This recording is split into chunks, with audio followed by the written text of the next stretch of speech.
Il y a très longtemps, dans une vallée au fond des Pyrénées, il y avait un manoir. Et dans ce manoir vivait un seigneur et sa femme qui s'aimaient d'un grand amour. Tous les matins, la femme du seigneur faisait sortir de l'écurie son magnifique cheval blanc. Elle partait dans la forêt et elle galopait, les chevaux dans le vent. Un jour, elle est tombée de cheval. Une mauvaise chute qui lui a brisé la jambe. Le seigneur a fait venir à son chevet les meilleurs médecins. Mais tous, ils ont dit la même chose. Monsieur, on ne peut pas soigner cette jambe. Il faut la couper. Et le seigneur a dit, couper. Et quand la jambe de sa femme a été coupée, il est allé chez le meilleur des bijoutiers, un véritable orfèvre, et il lui a fait fabriquer une magnifique jambe en or. Quand sa femme a eu enfilé la jambe en or, elle a marché sans boiter. Elle a couru, elle a fait sortir de l'écurie son magnifique cheval blanc, elle est allée dans la forêt et elle a galopé, les cheveux dans le vent. Et le temps a passé. Des années ont passé. Un jour, la femme du Seigneur, qui était devenue une très vieille femme, est morte. Et le Seigneur l'a fait enterrer avec sa jambe en or. Il a quitté le cimetière et il est rentré au manoir. Au manoir, il y avait un domestique, un tout jeune homme, qui pensait à la jambe en or de sa maîtresse. Il se disait, une jambe en or, sous la terre au cimetière, ça sert à quoi? Ça sert à rien. Tandis que si je l'avais, moi, cette jambe en or, je serais riche. Il a attendu qu'il fasse nuit. Et quand il était sûr que tout le monde dormait, il est sorti du manoir.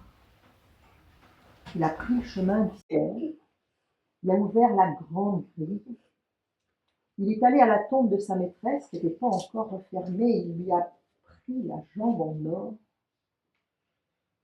et sans se faire voir, sans se faire entendre de personne, il est retourné au manoir, il est monté dans sa petite chambre et il a rangé la jambe en or dans son armoire. Le lendemain matin, on frappe à la porte du manoir. La servante va ouvrir. En face d'elle, il y a le fossoyeur.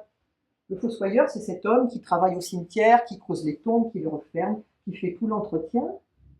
Il demande à voir le Seigneur.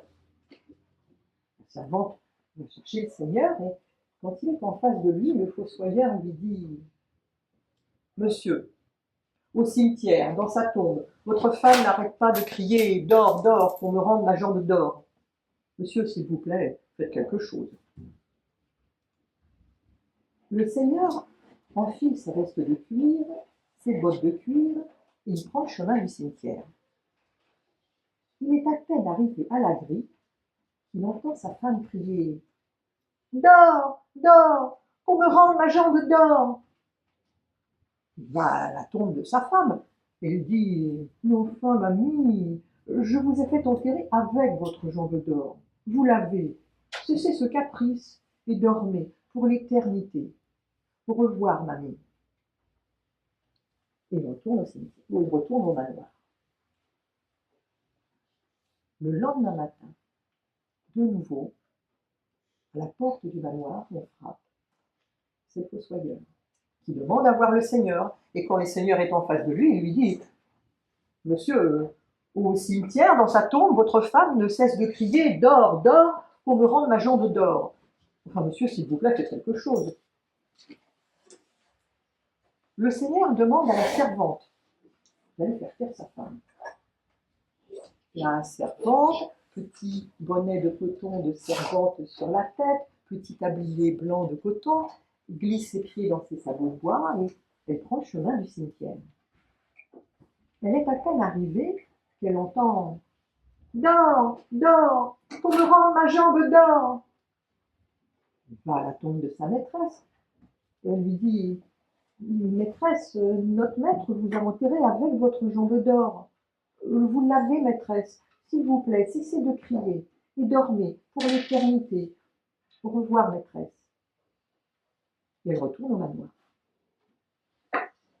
Seulement, le troisième jour, à la porte du manoir, de nouveau, on frappe, c'est le fossoyeur qui demande à voir le Seigneur. Et quand le Seigneur est là, il lui dit, monsieur, au cimetière, dans sa tombe, votre femme ne cesse de crier « Dors, dors, qu'on me rende ma jambe d'or ». Enfin, monsieur, s'il vous plaît, faites quelque chose. Cette fois-ci, c'est le jeune domestique que le Seigneur envoie au cimetière, celui qui tient caché dans son armoire la jambe d'or de sa maîtresse. Lui ne veut pas y aller.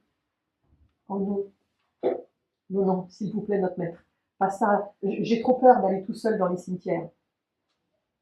Je te demande d'aller au cimetière pour faire taire ma femme. Oh non, non, non, s'il vous plaît, demandez à la servante. Elle y est allée hier. Et fais ce que je te demande, sinon je te punis. Le domestique glisse ses pieds dans ses sabots de bois et il prend le chemin du cimetière. Ses sabots raclent sur les cailloux du chemin. Il marche tellement lentement qu'on a l'impression qu'il met un pied derrière l'autre. Il est à peine arrivé au cimetière qu'il entend « Dors, dors, pour me rendre ma jambe d'or !» Il s'avance jusqu'à la tombe de sa maîtresse et il dit « Maîtresse, que voulez-vous » Au même instant, le fantôme de la femme du Seigneur sort de sa tombe, l'enlace dans ses bras et l'entraîne au fond de la terre, où il disparaît. Pendant ce temps, au manoir, on attend qu'il revienne. Et puis, comme on ne le voit pas, la servante décide d'aller le chercher, voir ce qui se passe. Elle prend le chemin du cimetière et elle est à peine arrivée à la grille qu'elle se dit « Tiens, notre maîtresse ne crie plus. » Elle s'avance jusqu'à la tombe, mais la seule chose qu'elle voit, c'est la paire de sabots de bois du jeune domestique qui est posée là. Mais lui, on ne l'a jamais revu. « Dors, dors, pour me rendre ma jambe d'or !»